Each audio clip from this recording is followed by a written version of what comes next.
Welcome back. We have just gone through the basic architecture of NSX. We talked about the management plane and the control plane and the data plane in the last video.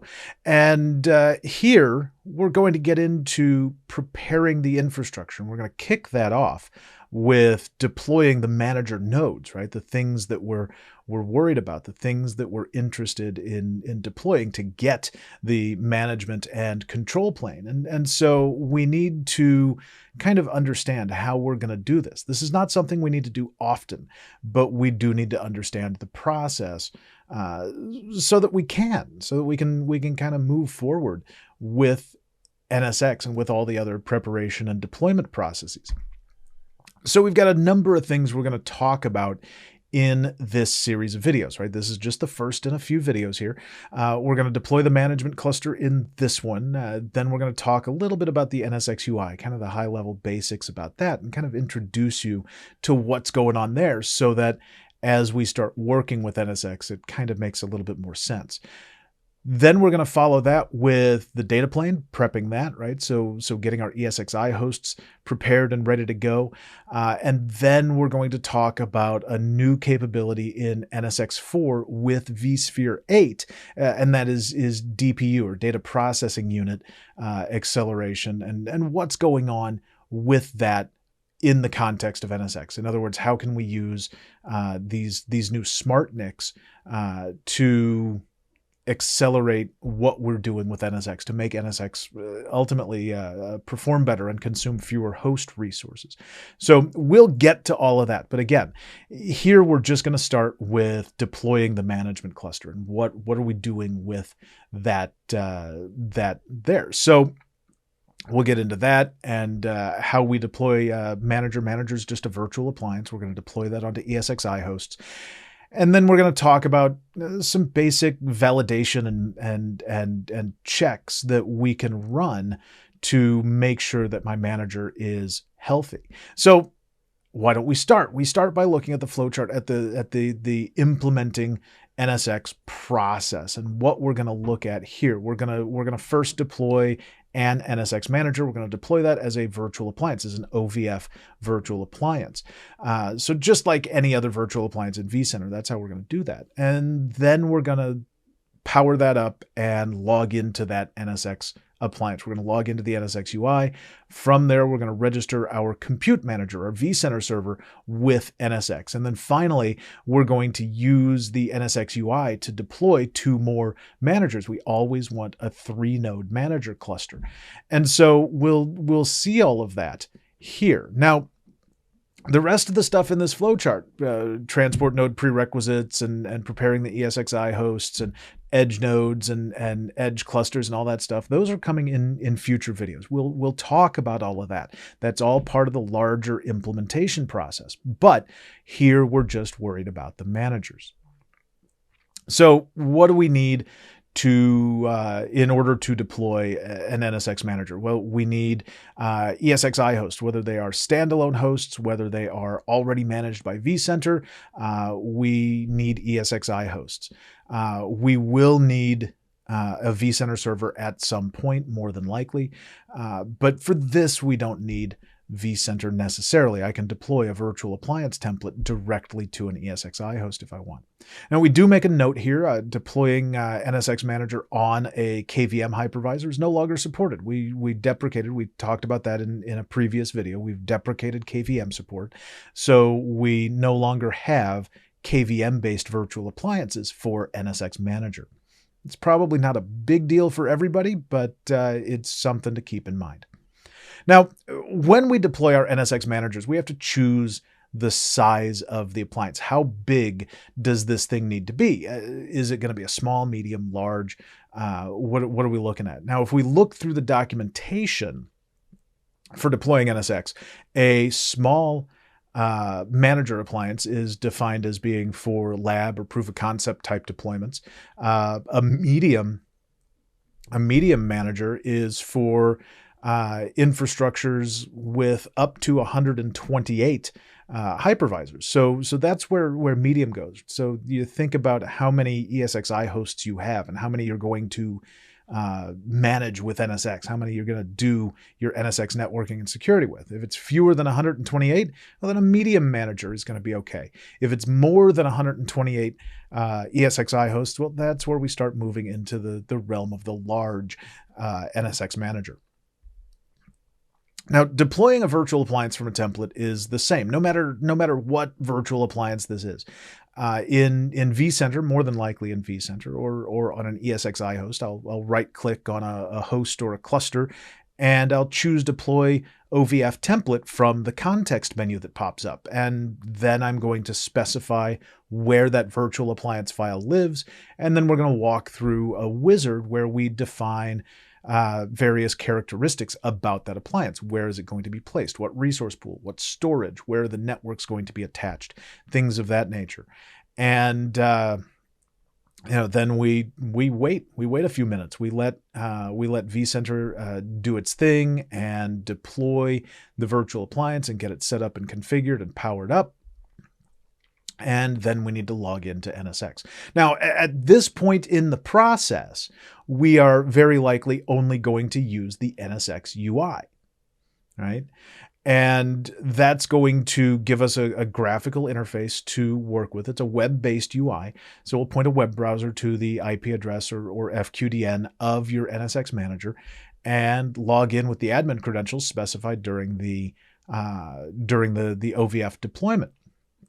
But that's not the only way we can access NSX Manager. I can also access NSX Manager using the NSX APIs, right? A set of RESTful APIs that I can use to interact with NSX, or I can also use a command line interface. So I can SSH into my manager to maybe perform some validation checks. So we've got a couple of different ways we can approach logging into NSX. But for this process, we're going to use the user interface, the graphical UI. And to do that, again, we simply point a web browser to the IP address or FQDN. We'll get a screen kind of like what we see here on the slide, where we're simply prompted for a username and password. At this point, remember, we've just deployed the NSX Manager. So at this point, we're going to have one user available to us, and that's the admin user. And you'll use the password that you specified during the virtual appliance deployment. Now, we can use those same credentials if we log into the command line. So I can SSH into NSX Manager and access what we call the NSX CLI.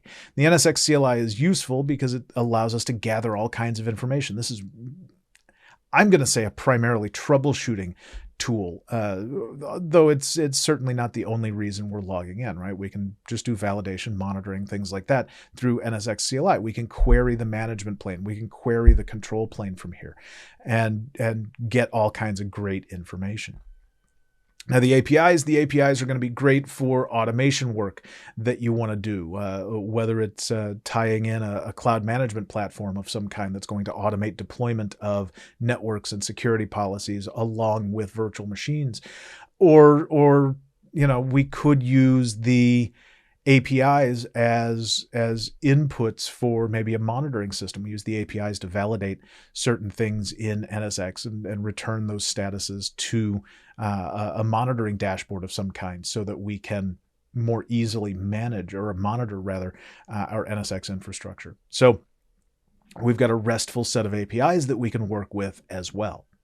Now, in the UI, we're going to do most of our work right now through the System tab. And so we can navigate over to the System tab, and under the System tab, we can find our Compute Managers. Now, Compute Managers is going to be located under the Fabric header in the navigation on the left-hand side of the screen. So we expand that out and select our Compute Managers, and there's a big button that says Add a Compute Manager.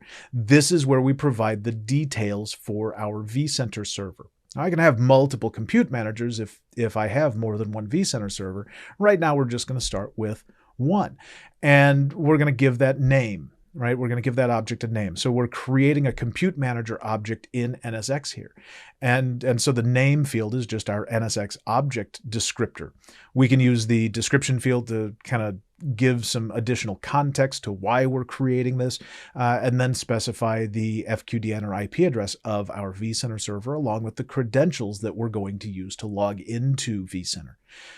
From there, we can choose whether or not we want to establish a trust relationship between vCenter Server and NSX. We're going to do this so that vCenter Server can reach out and communicate and work with and make calls for, say, configurations with NSX. And when we choose to do that, we can choose the level of access we're going to have, whether it's limited access or it's going to be full access. And that's going to, the choice there is going to have to do with what we're doing with vCenter and NSX. So if I'm just using, say, vSphere Lifecycle Manager to manage my NSX host installation bits, we can use limited access there because we don't need to be able to do much other than find and work with the VIBs that NSX uses for the NSX manager. Or not for the NSX manager, but rather for the data plane. Full access would be if we need to use, say, vSphere with Tanzu, and we're building supervisor clusters and namespaces and deploying Kubernetes workloads and microservices using Tanzu. Tanzu is going to reach out to NSX through vCenter to create to create logical switches or segments and to create gateways and things of that nature. So we need more access from vCenter into NSX for that. So we're going to choose our level of access based on what we're doing with this particular vCenter infrastructure. So once we get the vCenter server added, once we get that compute manager added in, we can see the status of that configuration right here in the NSX UI, right where we were. We'll have our compute manager object listed in the table, and we want to see that its status is registered and up and everything is green, and that really means everything's pretty happy at this point. Once we have that, still under the System tab, we can go up to the NSX Appliances menu entry on the left-hand side. And there we'll see some status about the existing NSX manager we have. And next to that will be a big tile that says Add an NSX appliance. If we click on that, that brings up another wizard. We can take that wizard and fill out the fields in there to deploy additional NSX manager nodes. And at this point, we really want to do that twice, right? I want a total of 3 NSX manager nodes. So I'll use this add NSX manager wizard to deploy 2 more managers. I'll fill out all the information. We're going to pull some information from the existing manager, right? Time servers and DNS servers and things like that. But we're going to go through and set this up and define where in vCenter we want this new virtual appliance, and where or what we want to do with the credentials and whether we want to allow logins and so on. Now, an important thing to note about setting up passwords here is that if we look at the note at the bottom of this last page of the wizard, it simply says whatever password you enter here is going to be reset when this manager appliance joins the cluster. And the reason for that is simply that we want you to access the NSX manager cluster. We don't want you to worry about an individual manager node. We want to worry about the cluster itself. So I want to have the same credentials for all 3 nodes in my NSX manager cluster. So we're going to reset that. But we do still need to plug in a password here in the wizard for the initial deployment.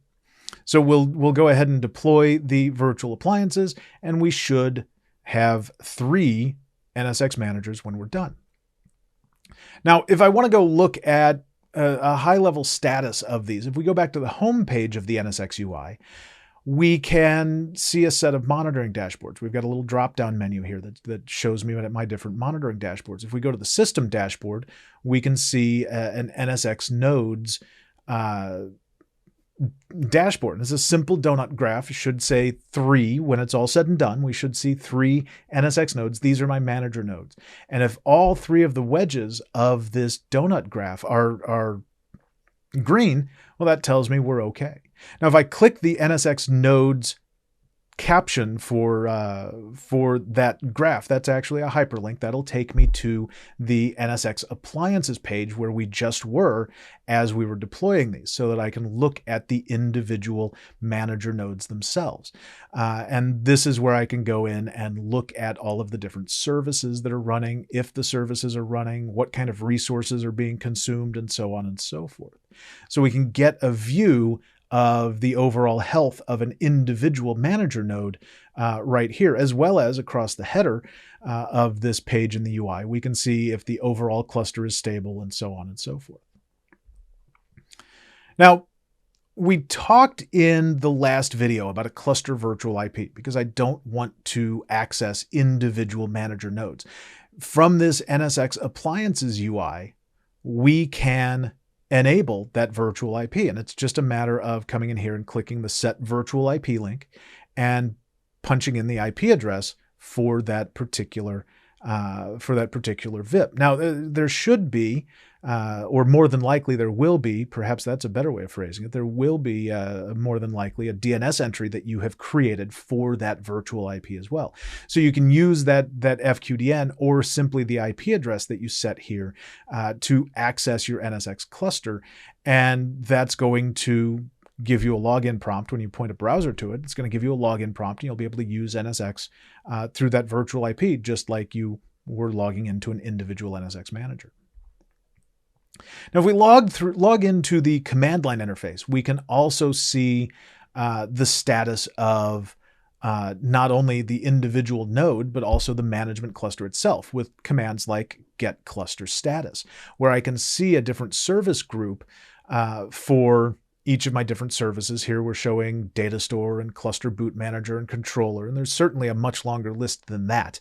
But we can see the services and we can see the different cluster nodes that are participating in that service and see the status of that service in the service group on each individual node. Hopefully, all of these are going to show up for each service.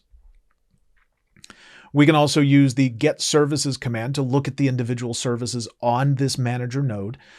We can use get interfaces to show the network interfaces on the manager. There should just be the ETH0 interface and the local loopback interface, just two standard interfaces. Although we will see an additional interface on the node that owns the virtual IP, the cluster virtual IP, if we have configured that. Something else we might want to do as we are deploying our managers is some certificate management. We may not want to use the self-signed certificates that NSX Manager uses by default, right? We're going to self-sign some certificates so that you have secured connections, but you can also use the certificates UI that we're showing here to create certificate signing requests or import certificates if you've already created them and signed them with your local trusted certificate authority. So we're going to add those in so that you don't have to trust the NSX certificate authority necessarily. You can trust your own. We can also do some certificate management through the API. We show two different API calls here. The first one is to replace the certificate of an individual NSX Manager node. So we can do that either here through the API or through the UI where we were just looking. The second API call, however, is for the cluster virtual IP. There's no UI element to replace the cluster VIP certificate. So we have to do that here through the API if that's what you want to do. And all we have to do is post this command with the certificate in place. So we've talked about deploying our NSX managers, how to deploy a 3-node manager cluster. We've talked about certificate management. We've talked about logging in with the UIs and APIs and command line interface. So this is a pretty simple process. It's a pretty straightforward process when it's all said and done. Now you know how to do it. Here in a little bit, we're going to work in through the labs and kind of get through and get a little bit of practice with this. But before that, come back, let's watch the next video about the user interface so that you kind of see what's going on there. We'll see you in the new video.